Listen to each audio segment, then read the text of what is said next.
হাতে মেহেদি দিলে নামাজ হবে কিনা। হাতে যদি মেহেদি দেন মা বোনরা, তাহলে সেক্ষেত্রে নামাজের কোনো অসুবিধা হবে না, বরং মেয়েদের জন্য হাতে মেহেদি দেওয়া সুন্নাহ, ভালো।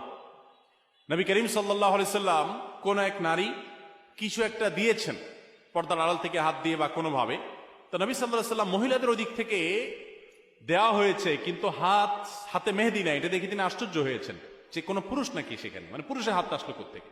তখন বলা হলো না, মহিলাদের হাত। তখন নবী সাল্লাল্লাহু আলাইহি ওয়াসাল্লাম আশ্চর্য হয়েছেন। এই হাদিস থেকে বোঝা যায় মেয়েরা হাতে মেহেদি দেওয়া সুন্নাহ। অনেক মেয়েরা হাতে মেহেদি দেওয়াটাকে তারা মনে করেন শৌখিনতা, বিলাসিতা। তাদের এই সাজগোজকে ইসলাম পছন্দ করে, প্রশংসা করে, করবে, বিশেষ করে বিবাহিত নারীরা তো বটেই।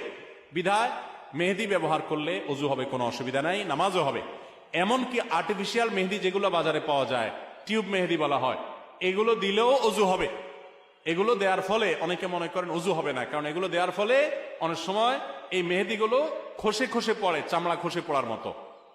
তো এটা আসলে চামড়া খসে পড়া না, এটা চামড়ার উপর আলাদা কোনো আবরণ বা স্তর সৃষ্টি করে না, বরং এক ধরনের কেমিক্যাল থাকে অ্যাসিডের মতো।